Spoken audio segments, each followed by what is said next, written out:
This is Democracy Now!, democracynow.org, the War and Peace Report. I'm Amy Goodman as we continue our conversation about the National Security Agency.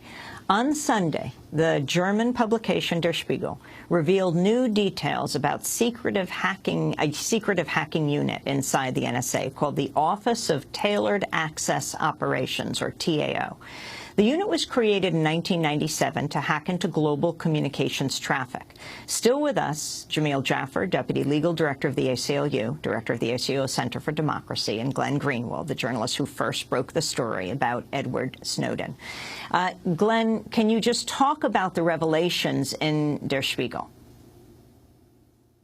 Sure. I think everybody knows by now, or at least I hope they do after the last 7 months of reporting, that the goal of the NSA really is the elimination of privacy worldwide. Not hyperbole, not metaphor. That's literally their goal, is to make sure that all human communications that take place electronically are collected and then stored by the NSA and susceptible to being monitored and analyzed. But the specifics are still really important to illustrate just the scope and invasiveness and the dangers presented by this secret surveillance system. And what the Der Spiegel article details is that one of the things that the NSA is really adept at doing is implanting in various machines, computers, laptops, even cell phones and the like, malware. And malware is essentially a program that allows the NSA, in the terminology that hackers use, to own the machine. So no matter how much encryption you use, no matter how much you safeguard your communication with passwords and other things, this malware allows the NSA to literally watch every keystroke that you make, to get screen captures of what it is that you're doing, to circumvent all forms of encryption and other barriers to your communications. And one of the ways that they're doing it is that they intercept products in transit, such as if you order a laptop or other forms of internet routers or servers and the like. They intercept it in transit, open the box, implant the malware, factory seal it, and then send it back to the user. They also exploit weaknesses in Google and YouTube and Yahoo and other services as well in order to implant these devices. It's unclear to what extent, if at all, the companies even know about it, let alone cooperate in it. But what is clear is that they've been able to compromise the physical machines themselves so that it makes no difference what precautions you take in terms of safeguarding the sanctity of your online activities. So, I mean, just to be really specific, you order a computer and it's coming UPS or it's coming FedEx, and they have it redirected to their own, to the NSA, and they put in the malware, the spyware, and then send it on to you? Correct. That's what the Der Spiegel report indicates based on the documents that they've published. We've actually been working ourselves on certain stories that should be published soon regarding the similar interdiction efforts. And one of the things that I think is so amazing about this, Amy, is that the U.S. government has spent the last 3 or 4 years shrilly, vehemently warning the world that Chinese technology companies are unsafe to purchase products from because they claim the Chinese government interdicts these products and installs surveillance, backdoors, and other forms of malware onto the machinery so that when you get them, immediately your privacy is compromised. And they've actually driven Chinese firms out of the U.S. market and elsewhere with these kinds of accusations. Congress has convened committees to issue reports making these kind of accusations about Chinese companies, and yet at the same time, the NSA is doing exactly that which they accuse these Chinese companies of doing. And there's a real question, which is, are these warnings designed to steer people away from purchasing Chinese products into the arms of the American industry so that the NSA's ability to implant these devices becomes even greater, since now everybody's buying American products out of fear that they can no longer buy Chinese products because this will happen to them? The story is reported by Jacob Appelbaum, Laura Poitras, and a group of Der Spiegel reporters. Is this based, Glenn, on Edward Snowden's revelations, the documents that he got out and shared with you and Laura Poitras? Der Spiegel doesn't actually indicate the origin of the documents, so I'm going to go ahead and let them speak to that themselves. What I can tell you is that there are documents in the archive that was provided to us by Edward Snowden that details similar programs. Whether these specific documents that Der Spiegel published come from them or from a different source is something I'm going to go ahead and let them address. Talk about the beginning of this piece. In January 2010, numerous homeowners in San Antonio, Texas, stood baffled in front of their closed garage doors. Take it from there, Glenn. Glenn, are you still with us? We may have just lost Glenn. I'll just read a little more until we reconnect with Glenn. In January 2010, numerous homeowners in San Antonio, Texas, stood baffled in front of their closed garage doors. They wanted to drive to work or head off to do their grocery shopping, but their garage door openers had gone dead, leaving them stranded. No matter how many times they pressed the buttons, the doors didn't budge. The problem primarily affected residents in the western part of the city around Military Drive and the interstate highway known as Loop 410. In the United States, a country of cars and commuters, the mysterious garage door problem quickly became an issue for local politicians. Ultimately, the municipal government solved the riddle. Fault for the error lay with the United States Foreign Intelligence Service, the National Security Agency, which has offices in San Antonio. Officials at the agency were forced to admit that one of the NSA's radio antennas was broadcasting at the same frequency as the garage door openers. Embarrassed officials at the intelligence agency promised to resolve the issue as quickly as possible, and soon the doors began opening again. It was thanks to the garage door opener episode that Texans learned just how far the NSA's work had encroached upon their daily lives. For quite some time now, the intelligence agency has maintained a branch with around 2,000 employees at Lackland Air Force Base, also in San Antonio. Jamil Jaffer, the significance of this and the legality of what is happening here. You know, I think that what bothers me most about these programs is the bulk aspect of it, or the dragnet aspect of it. When the NSA has good reason to believe, probable cause, that a specific person is engaged in terrorism or something like that, it doesn't bother me that much that the NSA is surveilling that person. I think that's the NSA's job. The problem with a lot of these programs is that they're not directed at people thought to be doing something wrong. They're not directed at suspected terrorists or even suspected criminals. These programs are directed at everybody, or to say that a different way, they're not directed at all. They're indiscriminate. And if you think about what the Fourth Amendment was meant to do, what the Constitution was meant to do, it was meant to ensure that the government couldn't engage in surveillance without some reason. And all of this surveillance that the NSA is engaged in essentially flips that on its head. It collects information about everybody in the hope that the surveillance will lead to suspicion about somebody. It's supposed to be doing it the other way around, starting with the suspicion and then going to the search. It's starting with the search and going to suspicion.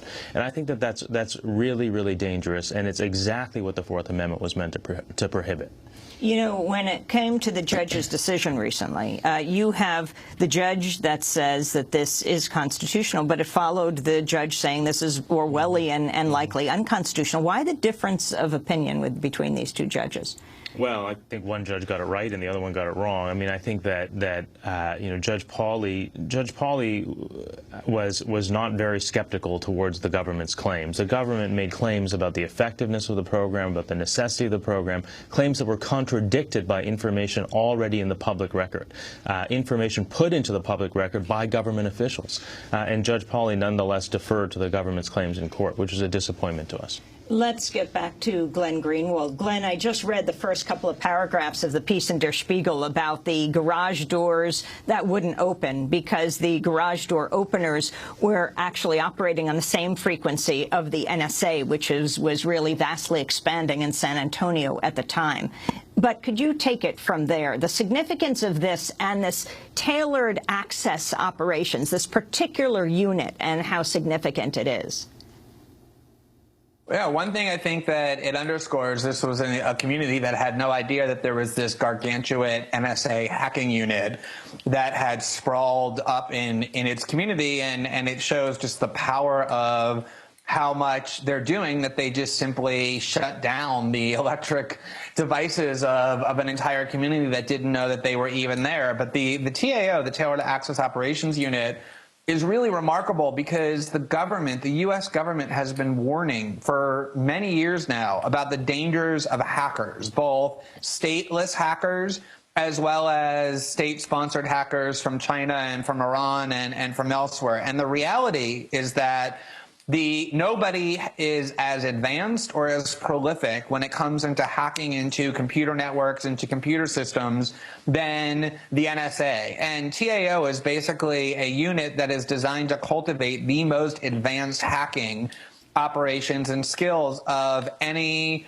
unit, any entity on the earth. And so yet again, what we find is that exactly the dangers about which the U.S. government is shrilly warning when it comes to other people, they're actually doing themselves to a much greater and more menacing degree than anybody else is. And that's the significance of this particular unit inside of the NSA, is they do all of the most malicious hacking techniques that hackers who have been prosecuted by this very same government do, and much, much more. Talk about white tamale, Glenn Greenwald.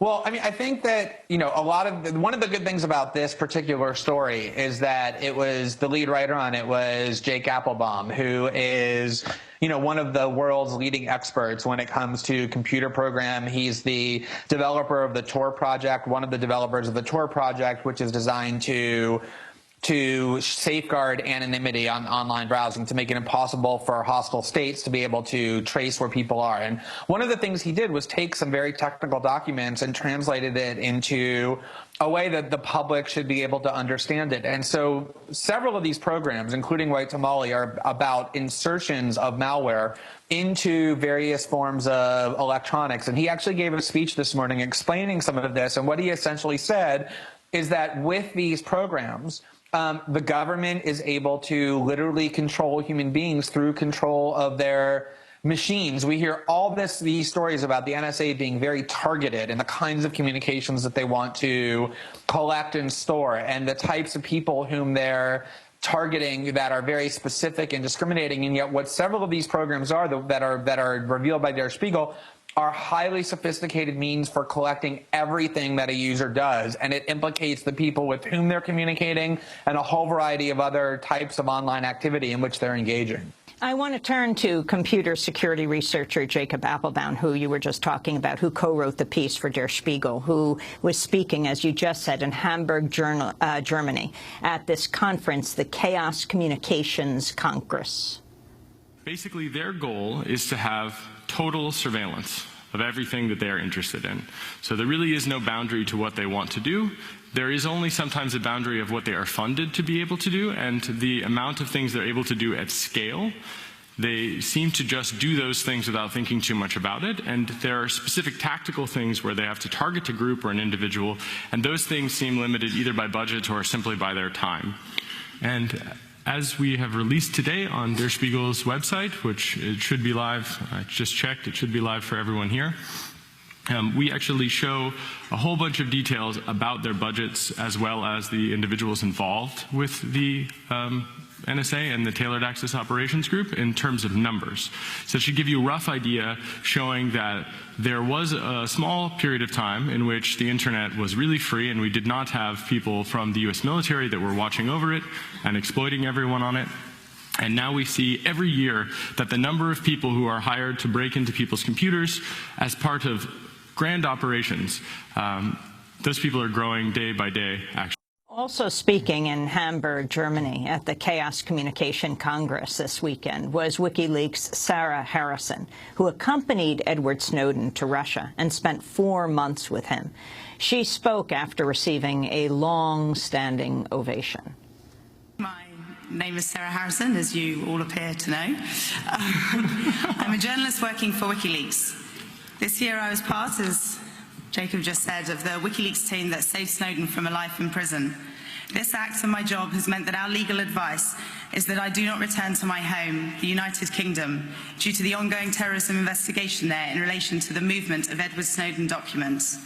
The UK government has chosen to define disclosing classified documents with an intent to influence government behaviour as terrorism. I'm therefore...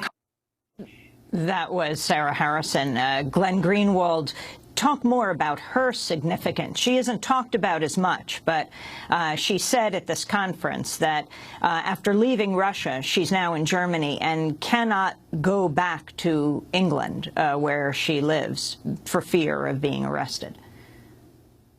Yeah, there's a lot of people who debate WikiLeaks and the like, but there's no question that WikiLeaks deserves a huge amount of credit for the work they did in saving Edward Snowden from what probably would have been certainly ultimate detention by the authorities in Hong Kong and then extradition or handing over to the United States, which would have put him in prison and silenced him, as Daniel Ellsberg said, pending a trial, and then almost certainly convicted him, given the oppressive laws that prevent whistleblowers who are charged with Espionage Act violations from raising the defense that what they did was justified and they were actually blowing the whistle and not engaged in espionage. And the person at WikiLeaks who sacrificed the most and who was the most heroic was Sarah Harrison, who flew to Hong Kong, who met Snowden, who traveled with him to Moscow, who stayed with him for several months while first he was in the airport and then he was getting acclimated to his life in Moscow. And not only did she give up those months of her life and put herself at risk, but she's now in danger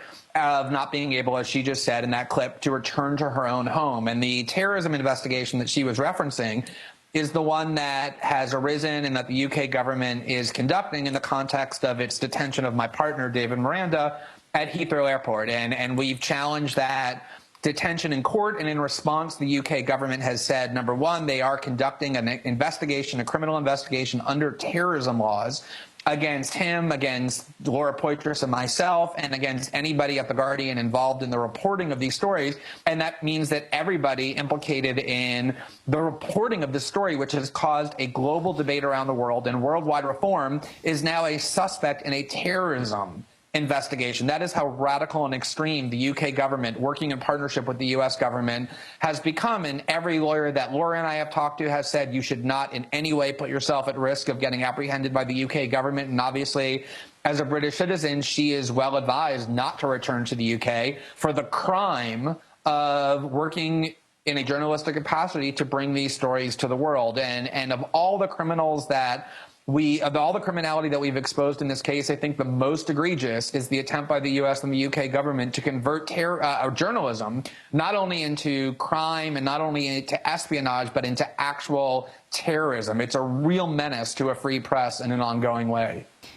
Glenn, you addressed this Congress, the Chaos Congress in Hamburg, but you didn't go. You did it by Skype or by some form of video communication.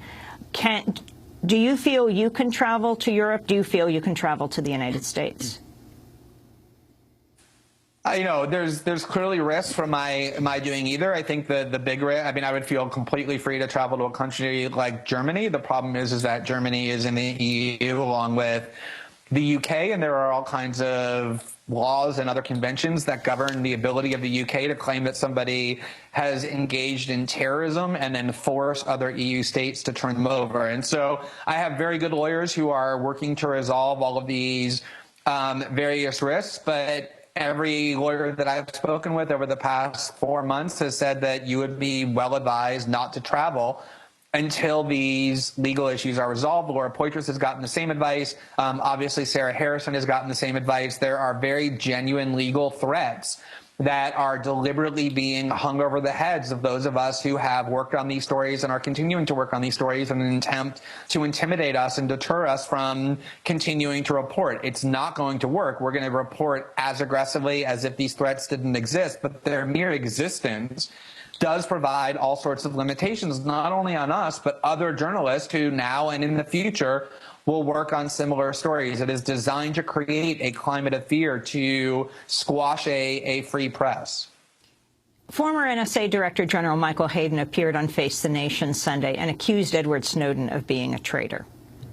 I used to say he was a defector, you know, and there's a history of defection. Actually, there's a history of defection to Moscow. That he seems to be part of that stream. I'm now kind of drifting in the direction of perhaps more harsh language. Such as? Such as traitor.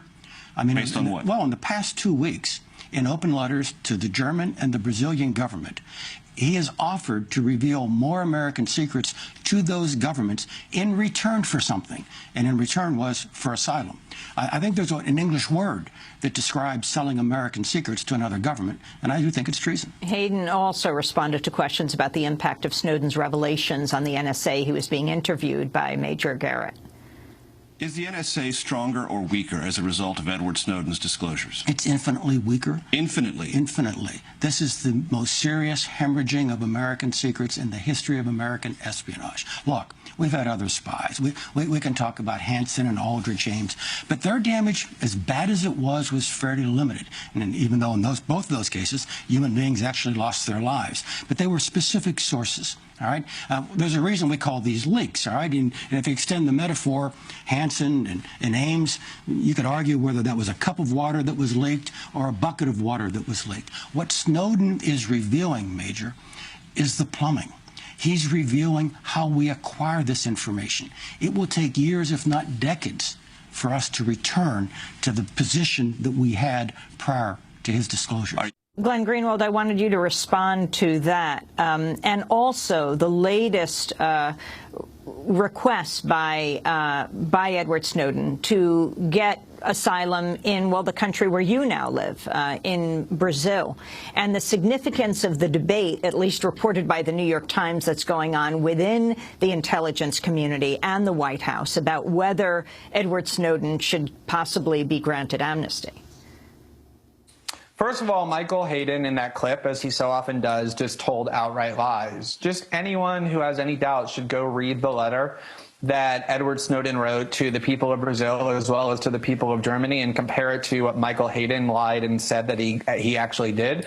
He never offered to give documents in exchange for asylum or anything like that. He did the opposite. He's been repeatedly pursued by officials of both countries asking him to participate in the criminal investigations that they're conducting about spying on their citizens, and he was essentially writing a letter to say, unfortunately, I'm not able to help, even though I would like to help in any legal and appropriate way, because I don't actually have permanent asylum anywhere, and the U.S. government is still trying to imprison me. And until my situation is more secure, I'm not able to help. He was writing a letter explaining why he can't and won't participate in those investigations, not offering anything in return for asylum or anything else like that. Secondly, just let me make this point about the complete ignorance of Michael Hayden. He said in that clip that Edward Snowden should now be deemed to be a traitor because he's engaged in treason by virtue of having offered asylum in exchange for documents. Let's assume he really did do that. Go and look at what the Constitution defines treason as being.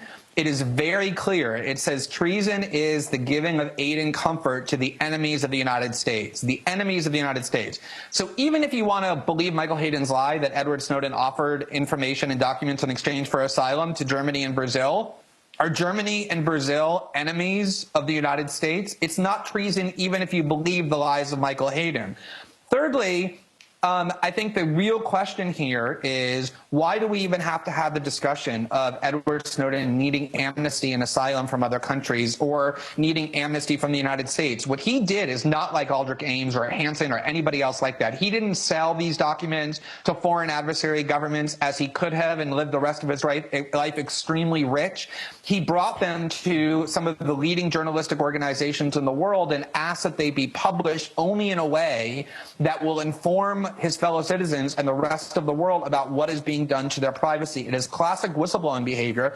And the real question is, why are whistleblowers in the United States either prosecuted vindictively and extremely or forced to flee the country in order to avoid being in a cage for the rest of their life? That's the real question. And the final thing I want to say is, you know, all this talk about amnesty for Edward Snowden, and it's so important that the rule of law be applied to him. It's really quite amazing. Here's Michael Hayden. He oversaw the illegal warrantless eavesdropping program implemented under the Bush administration. He oversaw torture and rendition as the head of the CIA. James Clapper lied to the face of Congress. These are felonies at least as bad, and I would say much worse, than anything Edward Snowden is accused of doing, and yet they're not prosecuted. They're free to appear on television programs. The United States government in Washington constantly gives amnesty to its highest officials, even when they commit the most egregious crimes. And yet the idea of amnesty for a whistleblower is considered radical and extreme. And that's why a hardened felon like Michael Hayden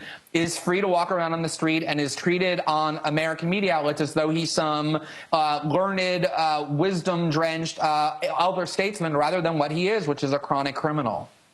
Finally, Jamil Jaffer, the ACLU is the legal advisor for Edward Snowden, Ben Weisner of the ACLU. What is going on behind the scenes right now? Is there a discussion between Snowden and the U.S. government around the issue of amnesty? Well, I think that Edward Snowden has been very direct and very open about his intentions and what he wants from the U.S. government. He would like to come back to the United States.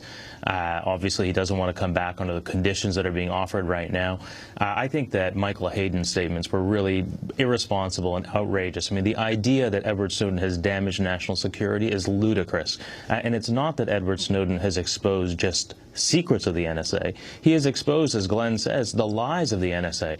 The Director of National Intelligence, Mr. Clapper, testified to Congress that the NSA wasn't collecting information about millions of Americans. It turns out that they were.